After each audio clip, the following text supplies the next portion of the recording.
নমস্কার বন্ধুরা, মাম্পির কিচেন চ্যানেলে তোমাদের আরো একটি নতুন ভিডিওতে অনেক অনেক স্বাগত জানাই। আজকে বানাবো মন ছুঁয়ে যাওয়া এবং যেমনই অল্প উপকরণ লাগে তেমনই কিন্তু চটপট হয়ে যায়, জাস্ট অসাধারণ হয়। যে কোনো নিরামিষ দিনে তোমরা এই রেসিপি বানাতে পারবে। শীতকালীন নানান রকম সবজি দিয়ে নিরামিষ একটি তরকারি। তো আশা করছি ভিডিওটা ভালো লাগবে। কি কি উপকরণ নিয়েছি এবং কেমন ভাবে বানালাম চলো তোমরা দেখে নাও। শীতকালীন ফুলকপির এই ডাটা দিয়ে তো চচ্চড়ি খেতে ভীষণই ভালো লাগে, সেই রেসিপি আজকে তোমাদের সামনে আমি তুলে ধরবো।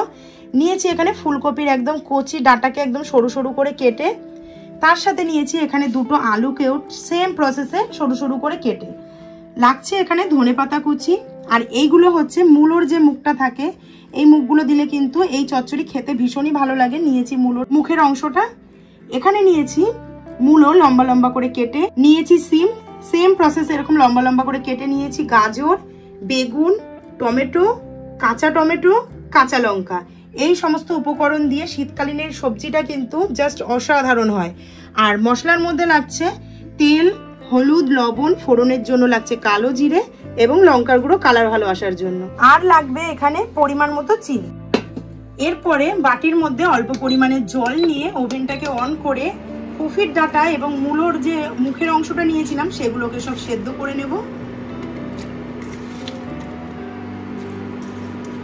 দিয়ে দিলাম এবার মূলোর মুখের অংশটা, সামান্য পরিমাণে লবণ দিয়ে খুব ভালো করে সেদ্ধ করে নিতে হবে।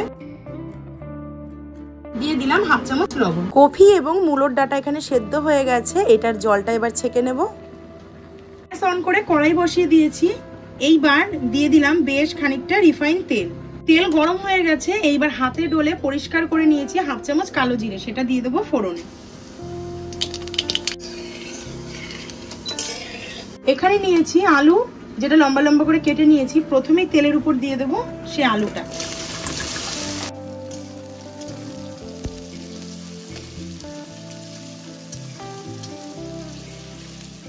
আলুটা হালকা নাড়াচাড়া করে নিয়েছি, এবার দিয়ে দেবো গাজর কুচি।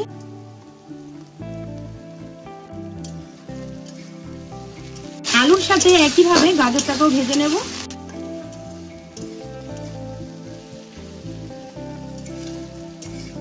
আলু আর গাজরটা দেখো এখানে নরম হয়ে এসেছে। এই পর্যায়ে দিয়ে দেব জল ছেঁকে নেওয়া কফি এবং মূলোর ডাঁটা।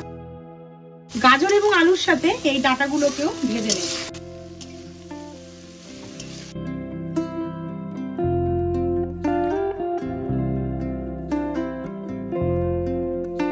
2 মিনিট মতো মিডিয়াম ফ্লেমে মূলোর ডাঁটা এবং কফির ডাঁটাটা দিয়ে ভেজে নেওয়ার পর দেখো সমস্ত সবজিগুলো কিন্তু মজে একদম অল্প হয়ে গেছে।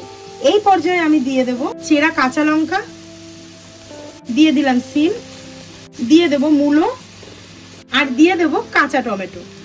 এগুলোকে আবারও খুব ভালো করে ভেজে নেব।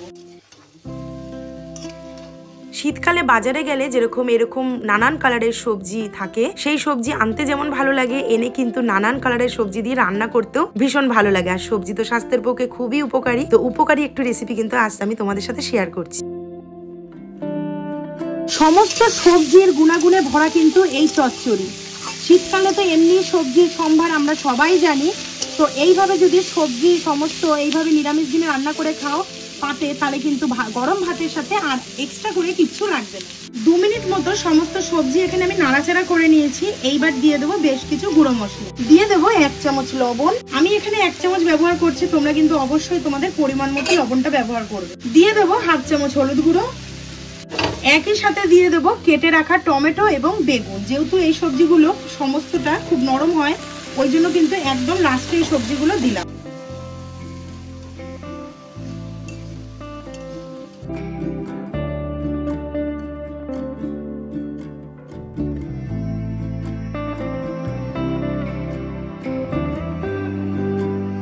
ভীষণ ভালোভাবে মিনিট 4 থেকে 5 হাই ফ্লেমে কষে নিয়েছি।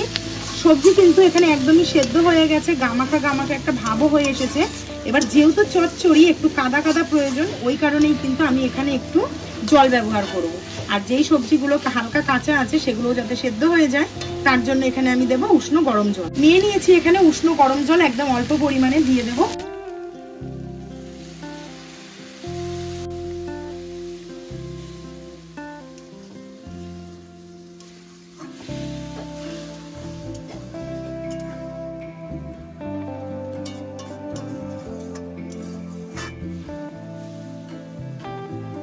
দেখতেই পাচ্ছ আমি কিন্তু একদমই অল্প মাত্রায় জল দিয়ে জাস্ট সবজিগুলো একটু সেদ্ধ হওয়ার জন্য। তো এবার একটু ঢাকা দিয়ে দেবো। ঢাকা তুলে দিয়েছি। ঢাকা তুলে যেহেতু ডাঁটা আলু, ওই জন্য এইভাবে একটু ম্যাশ করে নিতে হবে। যত চচ্চড়ি ম্যাশ হবে, ঘাটা ঘাটা হবে, তত কিন্তু টেস্ট বেশি হবে। একদম গা মাখা করে ফেলতে হবে, তবে কিন্তু মোছা মোছা করে খেতে গরম ভাতের সাথে ভীষণই ভালো লাগবে। উপর থেকে দিয়ে দেবো ছোট চামচের, একদম ছোট চামচের 1 চামচ লঙ্কার গুঁড়ো। এটা অপশনাল, তোমরা চাইলে দিতেও পারো, নাও দিতে পারো। চচ্চড়ি বানাবার সময় লাস্টের দিকে একটু লঙ্কার গুঁড়ো দিলে কালারটা কিন্তু আরো ইনহ্যান্স হয়ে যায় এবং ঝালের পরিমাণটাও খুব সুন্দরভাবে বজায় থাকে। তো লঙ্কার গুঁড়ো দিয়ে জাস্ট একটু এপিটোপিট করে নেব। কত সুন্দর দেখো, সমস্ত মিশিয়ে নিয়েছি আর গামাকা হয়ে এসেছে। এই হলো চচ্চড়ির রূপটা। জাস্ট অসাধারণ চচ্চড়ি কিন্তু রেডি হয়ে গেছে। ভীষণ সুন্দর একটা স্মেল কিন্তু বার হচ্ছে। এইবার দিয়ে দেবো ধনেপাতা কুচি। ধনেপাতার সাথে চচ্চড়িটাকে এবার খুব ভালো করে মিশিয়ে নেব।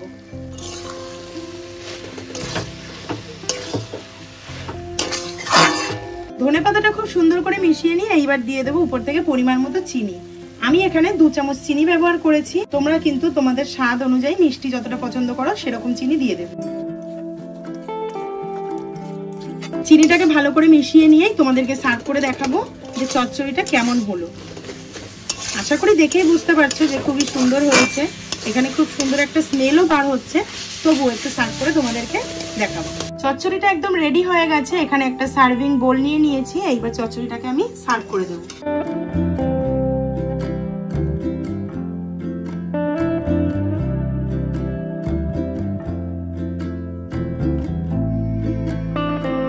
রেডি হয়ে গেল শীতকালীন স্পেশাল কফি এবং মূলোর ডাঁটা দিয়ে এবং সব রকম সবজি দিয়ে একটা চচ্চড়ি।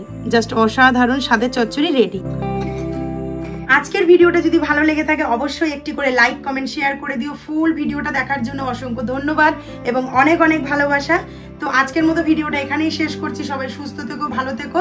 দেখা হচ্ছে খুব শীঘ্রই নতুন একটি ভিডিওর সাথে। অবশ্যই চ্যানেলটি সাবস্ক্রাইব করে নিও। আজকের মতো টাটা।